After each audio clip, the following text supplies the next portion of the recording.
ഒരു RSSകാരൻ ജീവിതത്തിൽ ആദ്യമായി ഒരു സത്യം പറഞ്ഞു. ആ വീഡിയോ ഇപ്പോൾ സോഷ്യൽ മീഡിയയിൽ പ്രചരിക്കുന്നുണ്ട്. സത്യം ഏത് RSSകാരൻ പറഞ്ഞാലും നമ്മൾ ഈ നാട്ടുകാരെ കേൾപ്പിക്കും.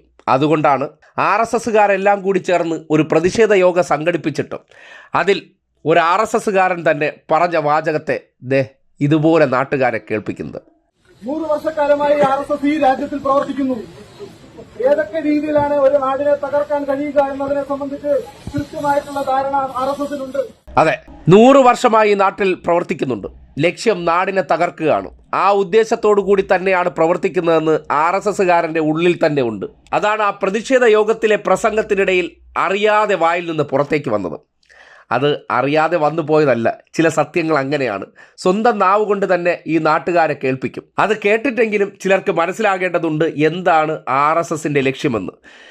രൂപീകരിച്ചതിന് ശേഷം 2025 100 വർഷം പൂർത്തീകരിക്കാൻ പോകുന്ന RSSൻ്റെ ഉദ്ദേശം ഈ നാടിനെ ഒരു ഹിന്ദുത്വ രാഷ്ട്രമാക്കുകയാണ്.